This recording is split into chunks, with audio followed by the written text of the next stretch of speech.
오늘 증거한 말씀입니다. 고린도전서 6장 9절에서 14절입니다.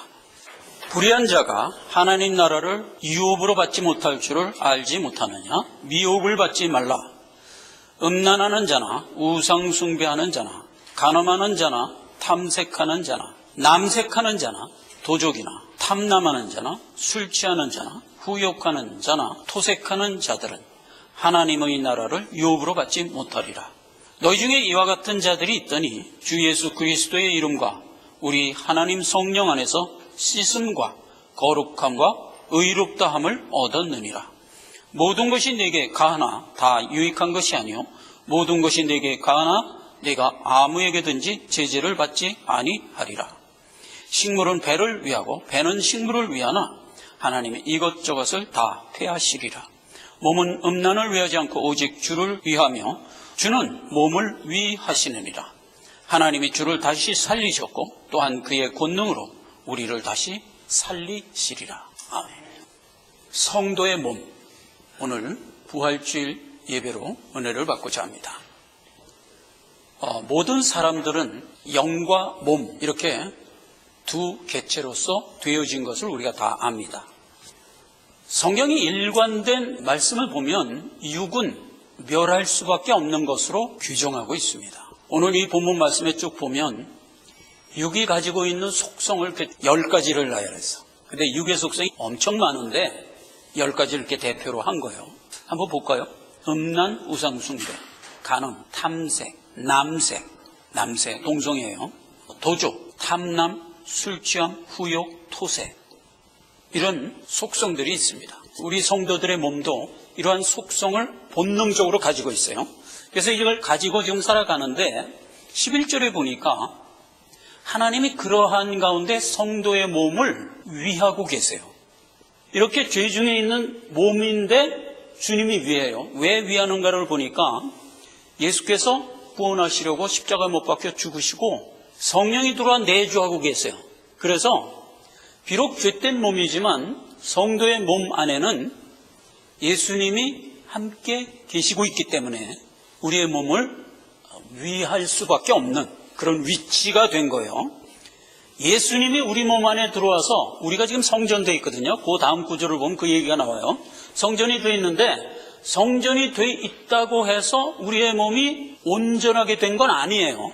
여전히 죄 가운데 있지만 다만 우리의 영만 살아났죠. 예수의 영이 우리 안에 들어와서 함께 계시기 때문에 예수님이 우리의 죽을 수밖에 없는 몸마저도 위하고 계시다. 이 얘기예요. 위한다. 원래 육은 육정대로만 살 수밖에 없어요. 육정대로 살 수도 있고 하나님의 뜻대로 살 수도 있는, 그래서 모든 것이 가하지만 무엇이 유익한가를 생각하는 자가 됐다 이거예요. 여러분, 이건 굉장히 중요한 겁니다. 불신자는요, 그러니까 하나님을 위해서 살 줄을 몰라요. 그런데 오직 성도만 육이 육정대로 살 수도 있고 하나님 뜻대로 순종하며 살 수도 있다는 얘기거든.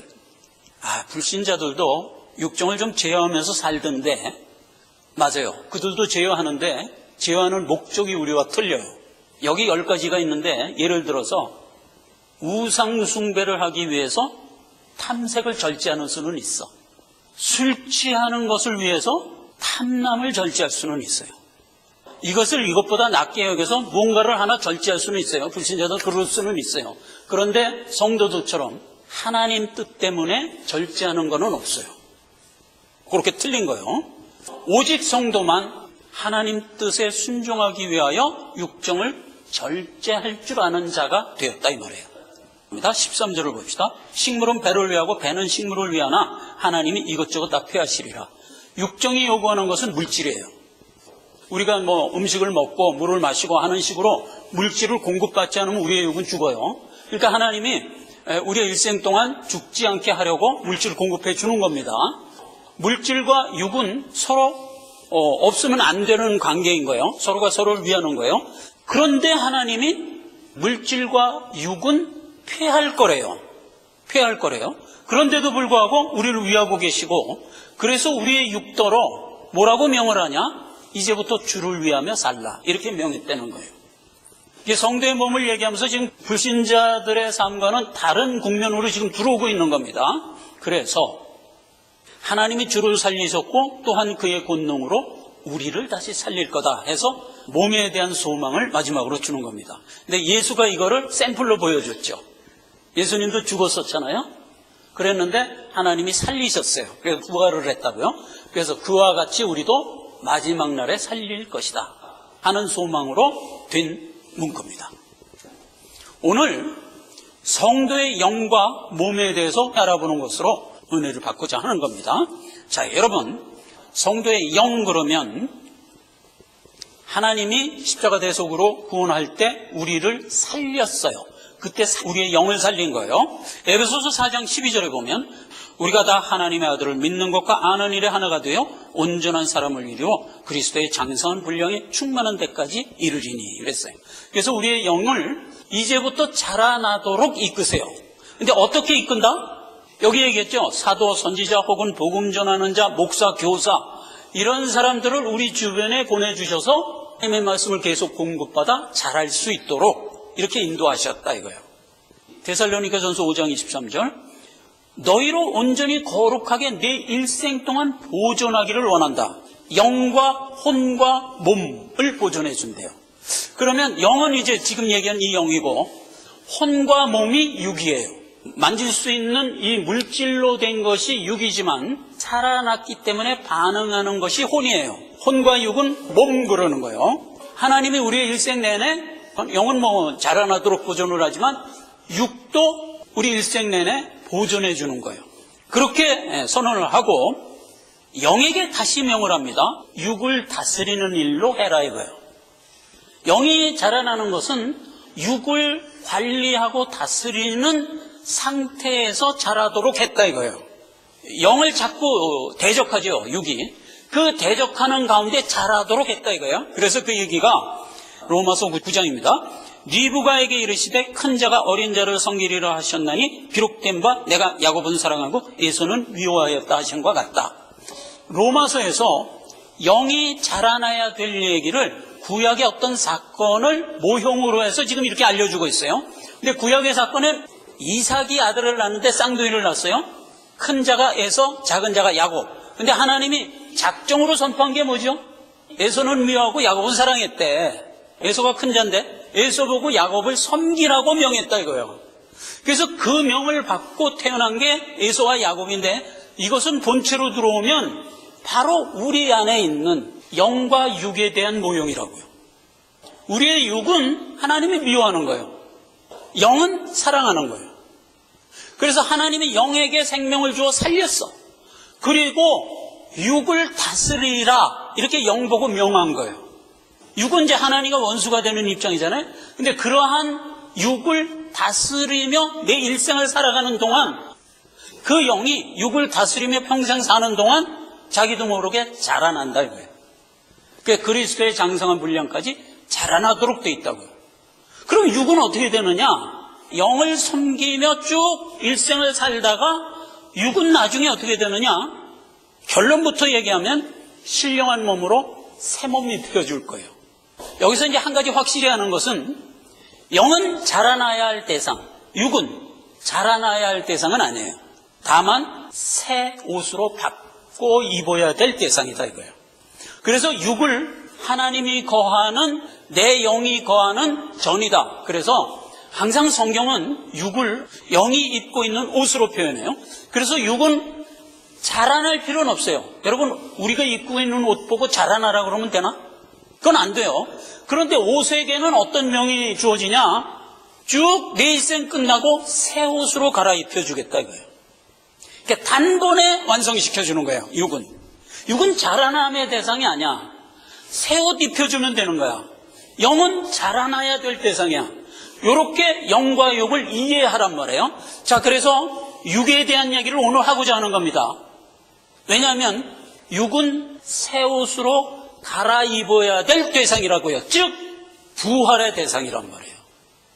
그래서 오늘 부활절을 맞아서 육에 대해서 알아보고자 하는 겁니다. 성도의 육으로 들어가면 그 육을 모형으로 하여 알려준 에서의 사건. 이삭이 쌍둥이를 낳죠. 그래서 에서를 낳고 야곱을 낳았어요. 축복해야 할 장자의 축복은 장자에게 하도록 돼 있지. 그러니까 원래 에서에게 하도록 돼 있는데 하나님이 야곱을 택했기 때문에 일이 막 꼬여가지고 야곱이 와서 장자의 축복을 받아요. 그 다음에 조금 있다가 에서가 들어와서 축복해 주시오 하니까 장자의 축복 이미 했는데 넌 누구냐 하니까 내가 에서인데요. 그러니까 이삭이 그때 이미 축복을 했으니까 너한테는 줄 축복이 없다. 그러니까 이제 에서가 땅을 치고 울면서 그래도 나한테 주십시오 하고 때렸으니까 이삭이 그때 에서에게도 어떤 복을 줘요. 야곱에게는 원래 하나님이 주고자 하는 장자의 축복을 주고 에서가 와서 나한테도 복 주시오 하니까 에서에게 어떤 복을 줘요.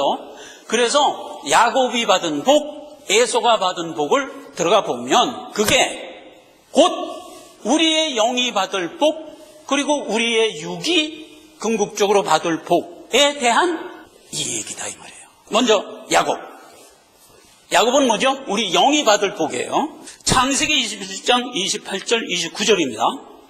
하나님은 하늘의 이슬과 땅의 기름짐이며 풍성한 곡식과 포도주로 네게 주기를 원하노라.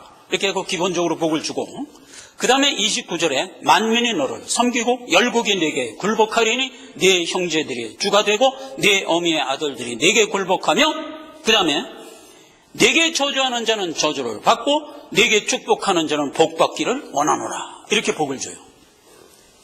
일단 하늘의 이슬과 땅의 기름짐을 복으로 받아요. 그리고 영적으로 들어가 보면 모든 열국이 너를 섬기겠다 그랬어.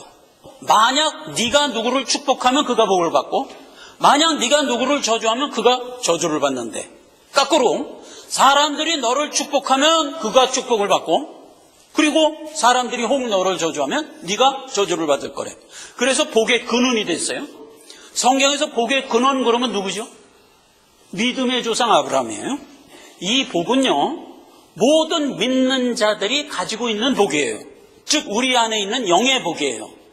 예수 그리스도께로부터 먼저 복을 받아서 생명으로 거듭났어요. 그래서 우리가 그 생명을 갖고 세상에 나가서 예수 믿어 하고 다니면 어떤 사람들이 그걸 듣고 아멘 하고 예수를 믿으면 그가 복 받는 거예요. 성경에서 복이 뭘까? 생명. 그러면 그가 생명을 얻는 거예요. 그런데 예수 믿어 했더니 난 싫어, 예수 안 믿을 거야 하면 그가 저주를 받는 거예요. 생명을 얻을 수가 없는 거예요. 그래서 우리는 복의 근원인 거예요. 그래서 하나님이 우리에게 먼저 생명을 주고 우리가 받은 것을 나가서 던져라. 그러면 그걸 받는 자는 복을 받고 안 받는 자는 저주를 받는 거예요. 여기서 저주라 그러니까 저주를 받으면 멸망한다는 뜻이에요. 이게 큰일 나는 거예요. 그래서 우리는 복의 근원이에요. 이렇게 된 게 누구의 복? 야곱의 복. 그리고 우리 안에 있는 영의 복이다고요. 그러니까 우리의 영은 이미 생명 갖고 복을 받은 거예요. 자, 그런데 에서가 받은 복으로 들어가 보자고요. 39절 40절에 이렇게 돼 있어요.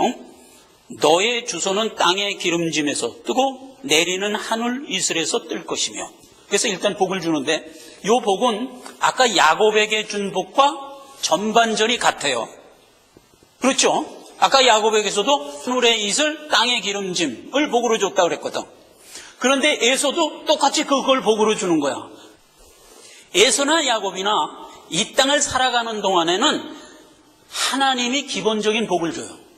그런데 그 복은 무슨 복? 땅에서 누리는 형통이에요. 모든 성도들은 땅에서 하나님이 주시는 은혜를 따라 우리의 일생을 편안하게 살아가요. 발이 부르지 않고 옷이 헤어지지 않은 채 우리는 우리의 일생을 살아가도록 하나님이 충분히 이끌어 주셨어요. 그러면 불신자는 너는 살거나 말거나 난 모르겠다. 아니, 하나님이 불신자에게도 동일한 복을 줘요. 그래서 같은 밭에서 자라게 했다고 그랬잖아요. 비치는 햇빛이나 내리는 비를 공유하며 자라가도록 하나님이 이끌었잖아요. 에서에게도 땅을 살아가는 동안은 야곱이 받은 복과 동일한 복을 받아요. 이건 육신적 얘기를 하는 거예요. 자, 그런데 영적으로 들어가서는 좀 틀려요. 너는 칼을 믿고 생활하겠고 네 아우를 섬길 것이며. 성경에서 칼을 믿고 생활한다는 것은 내 힘만 의지하여 산다라는 뜻이에요. 성도는 하나님의 능력으로 살죠. 이건 근본이 틀린 거예요. 칼을 믿고 사는 거고, 그런데 내 아우를 섬길 것이다. 그래서 야곱을 섬겨요.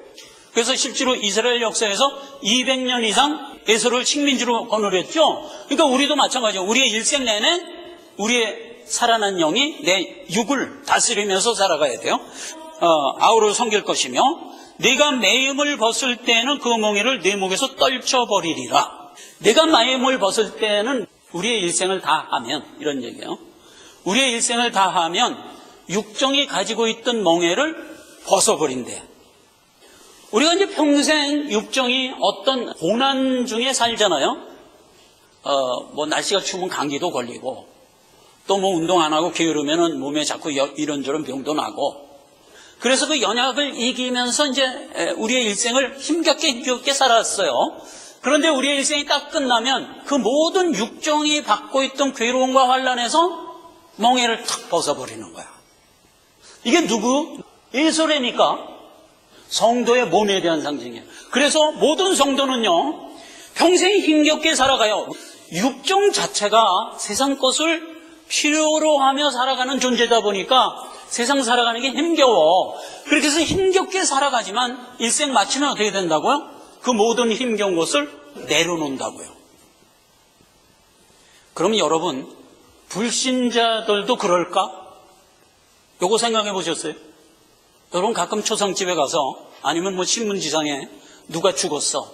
그러면 평생 그렇게 괴롭게 살았는데 이제 영면하소서, 모든 괴로움 내려놓고 편히 쉬소서, 이런 얘기하죠. 불신자들도 죽으면 모든 짐 내려놓고 편하게 될까? 아니, 이건 세상이 하는 그냥 덕담일 뿐인 거예요. 사실이 아니라니까. 불신자들이 죽으면요, 평생 받아오던 그 고난보다 훨씬 더 큰 고난으로 툭 들어가는 거예요. 이건 어마어마한 차이예요. 에서의 몸은 일생 다하면 그 모든 육신의 질고를 내려놓고 멍에를 벗어버려요.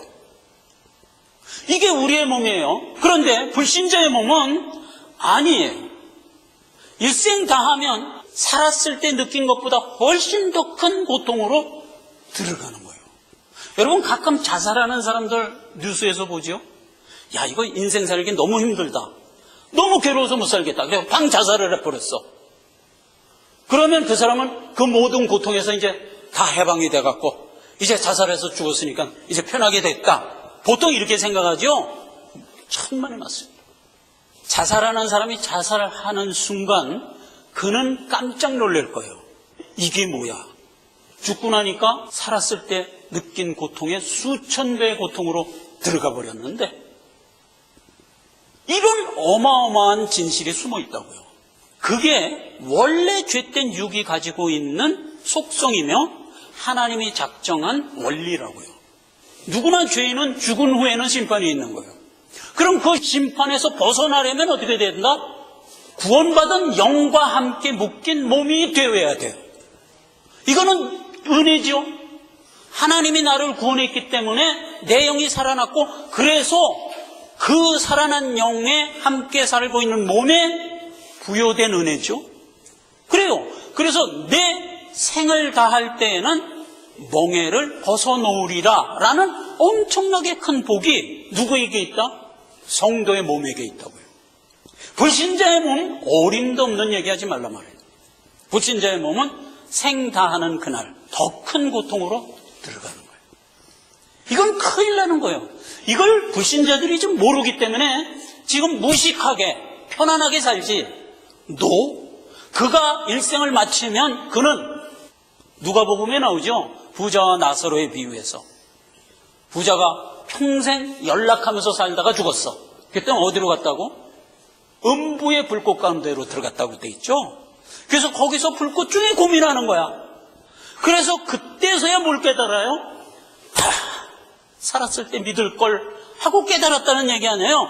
나는 이미 틀렸다. 나는 이미 틀렸으나 아직도 죽지 않고 살고 있는 내 형제들이 걱정된다. 그래갖고 아브라함한테 부탁했던 거 아니에요. 아브라함님, 지금 아직도 이걸 모르고 있는 우리 형제들에게 가서 좀 이걸 알려주십시오. 그러고 부탁했던 거 아니에요? 그러니까 이게 더 큰 비극이라고. 죽고 나니까 깨닫는 거야. 그게 더 큰 비극이지. 그때 아브라함이 한 얘기가 뭐예요? 네 형제를 위해서 이미 교회 목사, 선지자를 다 보내줬다. 이미 보내줬다. 뭘 또 보내달라 그러냐? 암만 보내줘도 소용없던데요. 죽은 나사로를 살려서 좀 보내주면 안 될까요? 이렇게 부탁했던 거 아니에요. 이미 보내준 선지자의 말을 안 들으면 나사로를 살려서 보내줘도 안 들을 거야. 이게 답이었잖아요. 그렇기 때문에 모든 세상 사람들은 하나님이 주신 이 은혜의 복음을 필히 청정해야 되는 거예요. 사실은 필히. 청정 안 했기 때문에 그런 일이 생긴 거죠. 자, 이렇게 된 게 성도가 가지고 있는 몸의 은혜라고. 몸의 은혜. 로마서 8장 11절에 가면 예수를 죽은 자 가운데서 살리시니 영이 너희 가운데 거하시면 그리스도 예수를 죽은 자 가운데서 살리시니 이가 너희 안에 거하시는 그 영으로 말미암아 너희 죽을 몸도 살리시리라. 예수가 십자가의 대속으로 우리를 위하여 죽으시자 내 영이 살아났죠. 영은 살아났지만 몸은 어떻게 됐다고 여기 기록되어 있어요? 죄로 죽은 채 그냥 있는 거예요. 비록 구원을 얻었어도 아직은 완전히 구원받은 게 아니라고요. 그런 상태에서 우리의 몸은 하나님을 위하면서 가고 있는 거예요. 그래서 고린도전서 15장 20절에는 우리 일생을 마치면 우리가 부활될 거를 이렇게 얘기했어요. 이제 그리스도께서 죽은 자 가운데서 살아 잠자는 자의 첫 열매가 되었도다. 예수님이 부활한 거를 우리에게 보여줬죠. 그리고 너희가 두 번째 열매다. 이렇게 이어지는 거 아니에요? 요한에서 3장 2절 3절에 가면 사랑하는 자들아 너희가 지금은 이렇게 살지만 장래에 어떻게 될 것에 대해서는 아무도 본 적이 없다. 그러나 주께서 오시는 날이 되면 너희가 예수와 같을 줄을 아는 것은 이랬잖아요. 그래서 우리가 예수님이 부활한 것 같은 몸을 입게 될 것을 시준하고 있어요. 하나님은 말로 우리에게 이걸 다 얘기해 준 거야. 내 육이 지금은 죄 중에 있어서 죄로 말미암아 죽을 수밖에 없는 존재지만 내가 일생을 영이 장성할 때까지 육도 보존하면서 여기까지 왔다.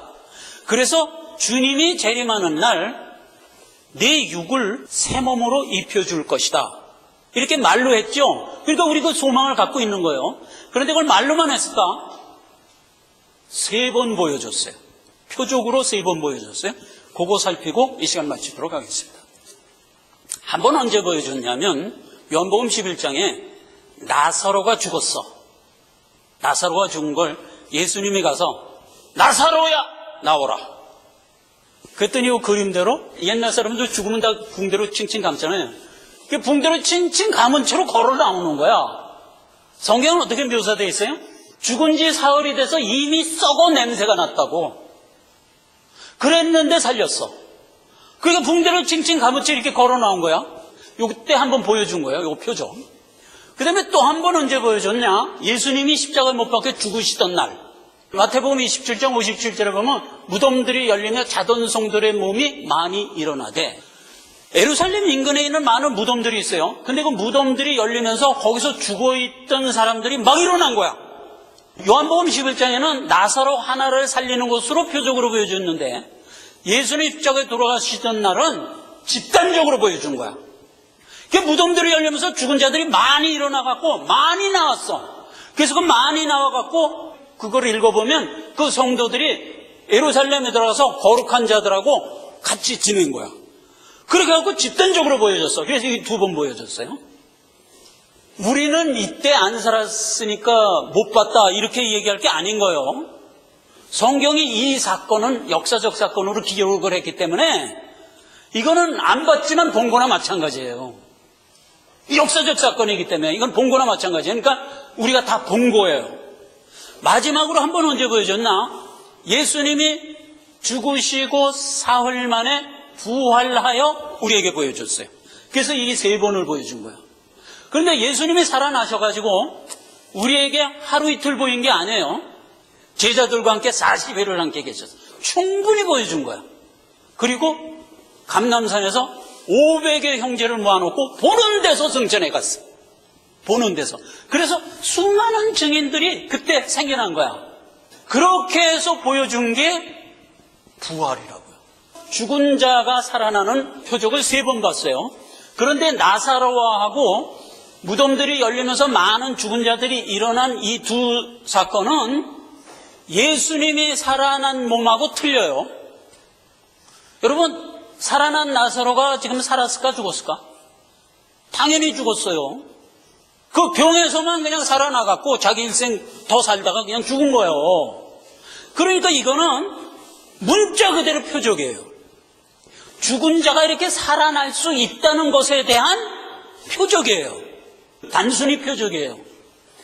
나사로하고 무덤이 열리면서 살아난 것은 단순히 표적이에요. 그런데 예수님이 죽은 자 가운데서 살아난 것은 물론 표적이지만 이거는 첫 열매예요. 예수님은 부활 성체를 입고 요한일서 3장 2절에 너희가 지금 살아가는 모습 이대로 장래 어떻게 될 거에 대해서는 모르지만 예수님이 우리에게 보여준 그 부활 성체를 입게 될 거야 이렇게 얘기한 거거든. 그리고 예수님이 40일간 성도들하고 함께 있으면서 우리에게 보여줬던 모습을 보자고. 시공을 초월하죠. 문이 다 닫혀있고 11제자가 모여있는 방 한가운데 덩 하고 나타나잖아요. 시공을 초월하는 거야. 엠마오의 제자들하고 같이 밥 먹다가 덩 하고 사라지는 거야. 시공을 초월한다니까. 그리고 예수님이 죽으셔서 장사 지냈을 때 아리마대의 요셉이 와서 어떻게 했어요? 비싼 세마포로 칭칭 감아서 요 나사로처럼 그렇게 장사 지냈었다고. 그런데 예수님이 부활했을 때 붕대 감은 채로 부활했나? 아니, 붕대는 잘 개켜있고 예수님은 없어진 거야. 그랬죠? 그리고 예수님은 부활을 했기 때문에 영만 있는 게 아니라 뼈도 있고 살도 있다고 그랬다고. 그게 못 믿으니까 제자들한테 나는 영도 있고 뼈도 있어. 와서 만져봐. 그리고 제자들이 다 만져보게 했죠. 도마는 어떻게 했어? 못자국까지 가서 확인했지. 그렇게 해서 영도 있고 육도 있는 게 부활이에요. 또 하나, 예수님은 부활을 했기 때문에 장가가는 일도 없고 뭐 우리가 이 세상에서 살던 이런 거 다 안 해 이제. 그런 아주 특수한 성스러운 존재가 됐는데 그럼에도 불구하고 먹을 수도 있고 마실 수도 있다고요. 그 제자들한테 얘기했잖아. 야, 뭐 생선 구운 거 없냐? 갖고 와봐라. 그 제자들 보는 데서 먹어 보이셨다니까. 이런 존재예요. 그러니까 나사로가 예수님 같은 몸으로 부활했지 않았다는 유일한 증거가 뭐죠? 붕대 감고 나왔잖아. 붕대 감고. 그러니까 그 다음 구절을 봐요. 제가 일부러 써놨어. 예수님이 가라사대 야, 저 붕대 풀어서 돌아다니게 하라. 이렇게 명하잖아. 우리가 예수님처럼 부활성체가 되면 저렇게 붕대를 풀어야 되는 이런 개념이 아니라고. 완전히 초월적인 존재가 되는 거라고요. 시공을 초월하고 탕 사라졌다 탕 나타나기도 하고 붕대를 뭐 감은 채로 나오기를 완전히 새 몸 입는 건데 그 얘기란 말이에요. 그래서 우리의 몸은 우리의 일생 다 하면 모든 괴로움을 내려놓고 어떻게 될 거다? 예수가 우리에게 보여준 첫 열매의 모습으로 될 거다 이 말이에요. 새 몸 입게 될 것이다. 근데 이걸 사람들이 보통 이렇게 얘기해요. 우리가 예수님이 재림하면 우리가 부활하게 될 거야. 보통 이렇게 얘기해. 이렇게 얘기하면 틀리는 거야. 왜 틀리는지 아세요? 부활은 불신자도 부활을 해요. 그래서 부활할 거야 이렇게 일반적으로 얘기하면 안 돼. 신자도 부활하지만 불신자도 부활할 건데 그 구절이 어딨나? 사도행전 24장 15절. 사도 바울이 재판받으면서 법정에서 진술한 거야. 나는 부활 소망 때문에 이 재판을 받고 있다. 마지막 날이 되면 의인과 악인의 부활이 있을 것이라 성경이 얘기했다. 이렇게 얘기했죠. 그렇죠. 그리고 성경이 일관된 얘기가 뭐예요? 사람이 한 번 죽는 건 정한 것이요 죽으면 영벌로 들어가는 거야. 근데 영이 영벌로 들어간다? 어림도 없는 얘기하지 마세요. 주님 재림할 때 불신자도 다 부활해. 몸 그대로 입고 영벌로 들어가요. 이게 성경에 기록된 내용이에요. 그런데 신자는 어떻게 됐다? 신자도 부활하는데 우리가 부활하는 몸은 불신자가 부활하는 몸하고 틀려요. 우리는 예수 그리스도와 같은 몸으로 부활되는 거예요. 그래서 우리는 새 몸을 입는 거예요.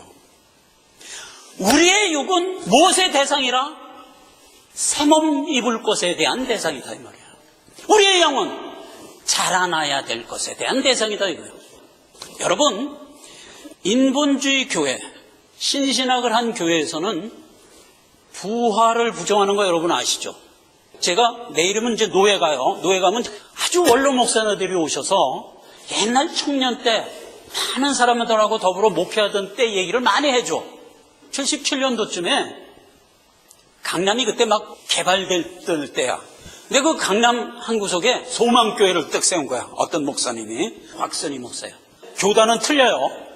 그런데 이제 교제를 했는데 그때 박선희 목사가 무슨 얘기를 하냐면 부활은 없다 이거야. 교회 목사가 돼갖고 부활이 없다고 그러는 목사도 있나? 박선희 목사가 교제하는데 부활을 안 믿더라 이거야. 인본주의 교회에서는요, 성경을 갖고 신학을 안 한다 그랬죠. 성경을 인본주의로 재해석한 고등비평을 신학으로 해서 신학을 하는 거예요. 그래가지고 세 가지를 부인해요. 마리아의 동정녀 탄생을 부인해. 그 다음에 십자가 대속이라는 신학적 의미를 부인해. 그리고 예수님의 부활을 부인해. 이 세 가지를 부인하면 구원 자체가 없는 거예요. 그럼 이미 기독교가 아닌 거예요. 그런데도 불구하고 교회는 부인이 돼. 왜 부인이 되나? 인간적인 윤리 도덕을 강의하기 때문에 그냥 부인이 되는 거예요. 그래서 소망교회가 엄청 부인이 됐어요.